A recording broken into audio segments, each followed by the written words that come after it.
Salut à toi et bienvenue sur la chaîne Charlie Analyse. On va aujourd'hui décortiquer ensemble, ou du moins essayer de prendre le maximum d'informations qu'on va trouver sur Polytrade et son token Trade. Donc Polytrade, c'est une plateforme RWA qui est sous forme de marketplace. Alors, ça a été ouvert il y a très longtemps, ça a été financé, le premier financement, ça venait de Polygon. Et aujourd'hui, ils ont une marketplace fonctionnelle qui est encore en construction et il y a encore plein de choses à faire dessus. Donc, c'est moi, je suis en dark mode. Donc, ils promettent à la suite de ça de pouvoir mettre en ligne des RWA du type T-bills, credit, stock, real estate, commodities, etc., etc. Tout ce qui nous fait rêver. Aujourd'hui, on n'en est pas tout à fait là sur la marketplace. Donc, forcément, il y a des choses qui sont et qui existent. Par exemple, il y a les crédits. On peut aller voir. Hop, nous y voilà. Donc voilà, on peut avoir par exemple les crédits donc, qui sont sur Goldfinch, qui sont référents ici. Après, on a quand même beaucoup de trucs qui sont plus ou moins inutiles, hein, on va pas se mentir, et qui ne peuvent pas aller au bout. En tout cas, j'ai pas essayé. Mais voilà, on est sur des choses aujourd'hui qui restent à retravailler et à développer. Donc, il y a encore du travail. En tout cas, c'est fonctionnel sur le papier. Tout est accessible. Maintenant, il va falloir, comme je l'ai mis dans la partie défi, il va falloir qu'ils amènent les protocoles. Alors, ils ont beaucoup de partenariats, etc. Ils peuvent bosser avec Swarm Market aussi, mais ça va leur demander de venir référencer. Donc, les protocoles qui viennent mettre leur RWA, on les appelle les originateurs. En tout cas, c'est comme ça qu'ils les appellent directement.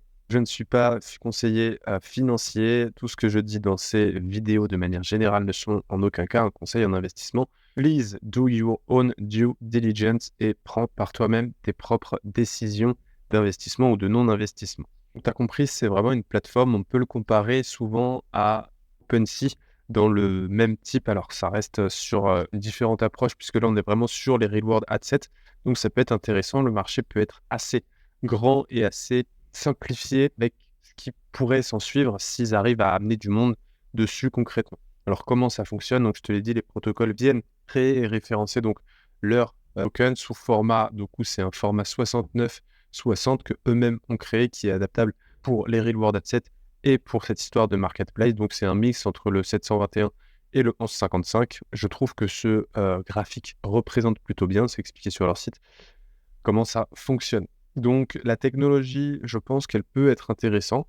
Après, voilà, il faut se prémunir du fait que les personnes derrière vont vraiment rembourser, etc. Donc, il y a quand même une security loss derrière sur des collatérales, en fait, tout simplement, pardon, qui vont servir et être utiles. Donc, ils ont une sécurité dessus pour éviter que si j'investis, je dois aller en justice et suivre une procédure. Donc, non, c'est normalement prévu, en tout cas, c'est ce qu'ils disent sur leur site. Donc, ce sont simplement les investisseurs qui viennent acheter. Alors, pour l'instant, c'est pas encore fractionnable, c'est-à-dire que si tu veux acheter une partie du crédit ou du truc, pour l'instant, c'est entièrement la totalité. Donc, ils avancent dessus, en tout cas, il paraît qu'ils buzzent dessus. Donc, voilà. Ça, c'était avant. Donc, le business model, c'est un marché qui est assez grand. Comment ils se rémunèrent? Ils se rémunèrent sur les trading fees. Alors, il y a vraiment un manque de clarté. Leur documentation, c'est vraiment horrible. En tant qu'investisseur, on a besoin de voir, on a besoin de comprendre. Je sais plus où est leur document. Leurs documents, j'ai l'impression qu'ils expliquent pour un enfant de 8 ans, mais ok, super. Mais je manque d'informations. Ils pourraient mettre ça à jour, ils pourraient être transparents. La tokenomics, il y a zéro transparence, c'est vraiment pourri, on va y revenir. Même le fonctionnement, en fait, c'est pas non plus ultra bien expliqué. On fait des déductions, on comprend, mais c'est pas ultra clair, ultra transparent. Ça manque de précision, ça manque de choses bien faites. Donc, notamment sur les revenus qui sont aujourd'hui non dits et qui sont, je pense, inexistants concrètement. Il doit y avoir personne qui utilise cette plateforme ou très peu de monde. En tout cas, ça, c'est une image que j'avais eue au 5 février 2024. Donc, voilà, qui montre les volumes qu'il y aurait eu. Alors, bien sûr, c'est eux qui ont mis ces chiffres-là sur leur site internet et c'est pas des data on-chain. Mais paraît-il que c'était ça avant et aujourd'hui, je ne les trouve plus. Je n'ai pas de Dune, donc je n'ai pas d'accès à un board qui pourrait être intéressant et pertinent. Donc les revenus, selon eux et selon une ligne cherchée dans un blog loin d'un truc, enfin bref, là, ça viendrait potentiellement des trading fees et de tout ce qu'ils disent derrière, du blablabla. Et quand un originateur, là, comme ils appellent, un gars qui va venir mettre un real world asset en service sur leur site, il y aurait des frais à ce moment-là. Donc pareil, on n'a pas les chiffres, mais le nombre de users sur la plateforme serait intéressant et le nombre d'assets disponibles, je parle de vrais assets disponibles, pas juste une page qui représente, je pense, rien. sur certains cas. Je sais pas si on va ici, Pokémon machin là qui sert à rien du tout. Je sais même pas si je peux vraiment l'acheter, tu vois? Trading Nara, bon, j'ai pas essayé en fait parce que j'ai pas connecté mon wallet et j'ai pas, mais ça reste limité en termes de développement aujourd'hui. Donc c'est un pari aussi, hein, c'est un pari. Est-ce que, l'équipe va avancer? Est-ce que l'équipe va bosser? On va y revenir après sur l'équipe justement. Donc l'utility du token, je vais même pas en parler parce qu'il y a vraiment aucune information. Ils se foutent de la gueule des investisseurs, hein, très clairement. Ils ont, levé des fonds, en fait, donc ils ont levé quand même pas mal de fonds. C'est pas des grosses sommes, mais récemment, il y a 1 an, là, ils ont levé presque 4 millions. Donc c'est bien parce qu'en fait, ils ont du monde derrière eux, ils ont des investisseurs, ils ont des contacts et c'est ce qu'ils vont avoir besoin pour réussir leur plateforme et leur marketplace. Maintenant, qui détient cette plateforme et à hauteur de quel pourcentage? Parce que si on regarde, hop, ici, on a en token disponible, on en a 37%. Allez, 38, ouais, non, 37 qui sont disponibles par rapport à la totalité. Si on regarde dans la capitalisation boursière, et ça c'est quasiment kiff-kiff, hein, je veux dire, sur ces derniers temps, on n'a aucune information sur les releases, sur ce qui va être relâché à l'avenir. Donc ça, c'est horrible. Enfin, je veux dire, on ne sait pas ce qu'ils vont relâcher dans 1 an. On n'a aucune information de tout ça. On a des grosses adresses qui détiennent des quantités énormes de tokens, mais on ne sait pas ce qui va se passer concrètement. Donc, big warning, si on détient ce token, ou si vous souhaitez vous renseigner dessus, eh bien, creuser cette partie-là, qui détient les tokens et quand ils vont en avoir la possibilité de vendre et est-ce qu'ils ont un intérêt de vendre. C'est assez, risqué sur cette partie-là. Voilà, là, il parle, hein, staking, donc c'est pareil, je fais un petit point dessus. Voilà, on est sur la partie staking où en fait, on va, venir donner des incentives aux personnes qui vont stacker. Paraît-il que ça viendrait, potentiellement par la suite des trading fees et cetera. Mais, aujourd'hui, c'est juste la dilution, en fait, qui va faire que, on va avoir des rewards dessus. Donc aujourd'hui, de toute façon, les pools, leur stacking n'est pas possible, donc ça sert à rien. Mais voilà, ils expliquent quelque chose qui n'a aucun sens ici et qui n'est pas du tout pertinent.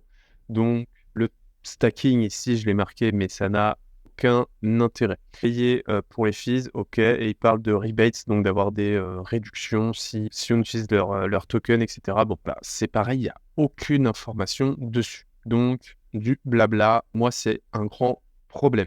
Le défi, donc pas DeFi, mais le défi pour eux, ça va être d'amener des protocoles, référencer leur AWA, d'être transparent.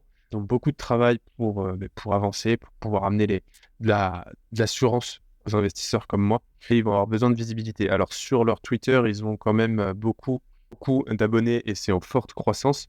Je pense que c'est parce qu'ils sont sur le marché indien et que c'est plus facile d'avoir des abonnements. C'est mon bon raisonnement, après ça veut rien dire, mais ils ont quand même une très forte visibilité, sur les réseaux sociaux, donc ça, c'est quand même un point, à ne pas négliger. Une communauté assez intéressante. Se faire connaître des investisseurs DeFi, voilà. Donc ils ont quand même aussi des grands partenariats, de par leur levée de fonds et cetera. Ils ont, des contacts, ils sont basés alors c'est une équipe, de base, origine, d'Inde, mais ils sont basés à Dubaï et ils sont installés, ils doivent avoir leurs locaux, je pense, à Dubaï et ils ont des, partenariats, entre autres, avec, Mastercard.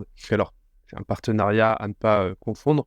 C'est un programme, ils appellent ça le Mastercard Strat Pass, donc c'est Mastercard qui investit et qui, donne accès à leurs contacts et cetera pour, aider des sociétés à grossir. Donc c'est intéressant, c'est intéressant. Après ça veut pas assurer une réussite du projet ou quoi que ce soit, hein, mais c'est intéressant de noter que des sociétés sont imbriquées et cherchent à les aider. Donc les gros investisseurs, je crois que c'est, Alpha Waves, donc qui va détenir, derrière Matrix, les 3 premières là, je crois et peut-être celle-là aussi, 4 en fait, Packet Buy. Donc voilà, les 4 sont des gros investisseurs initiaux. Est-ce qu'ils ont vendu leur token? Est-ce qu'ils en ont encore? Et cetera. C'est des datas qu'on n'a pas du tout.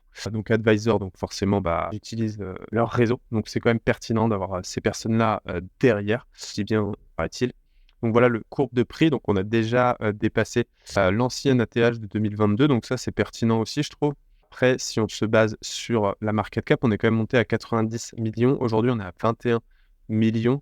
Donc on est sur une potentielle plus-value intéressante. C'est du spéculatif puisqu'il n'y a pas d'utilisation derrière, ni de revenus concrètement. En tout cas, s'il y avait des revenus, je pense qu'ils les mettraient fortement en avant. Et voilà, je ne vois pas trop d'utilisateurs dessus. La team, elle est intéressante. La team, elle est constituée de personnes qui, je pense, travaillent, sont compétentes et avancent. Après, je n'ai pas mis le lien de LinkedIn, mais tout est, référencé, et cetera. Je pense que l'équipe, avec de toute façon, hein, c'est comme ils ont relevé 3 millions, ils doivent avoir une bonne pression derrière eux. En tout tout cas, je l'espère si ça les fait bosser. Mais voilà, je n'ai pas creusé chaque profil, mais le CEO et les co-founders sont pertinents. Et je pense, avec du travail, de la persistance, de la consistance, peuvent arriver à une plateforme qui peut être intéressante. Aujourd'hui, elle est fonctionnelle théoriquement, fonctionnelle apparemment dans la pratique, à vérifier, à voir. Leur idée de token fractionnable, c'est pertinent aussi. Maintenant, est-ce qu'on va arriver sur une plateforme où on va pouvoir avoir tous les reward assets disponibles qui vont être possibles d'acheter et de référencer assez facilement?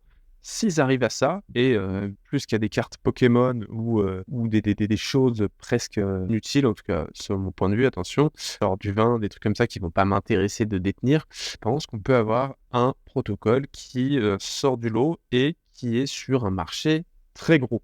Alors, il y a des big warnings, attention à la tokenomique, attention à ce token inutile, attention à tous ces gros investisseurs et aux revenus concrètement et à ce développement qu'il va falloir suivre de très près. Je te remercie d'avoir regardé cette vidéo. Je t'invite à poser tes questions en commentaire si tu en as et je t'invite surtout à mettre un pouce bleu et à t'abonner parce que je vais faire quasiment tous les jours, je vais essayer de faire une vidéo de ce type-là, d'analyse et de partage. Mon objectif, c'est analyser assez rapidement, assez synthétiquement, mais assez profond pour, en tout cas personnellement, que je sois plus ou moins en mesure de savoir si ce token m'intéresse à l'investissement ou pas. Donc, partage avec tes potes. Ciao.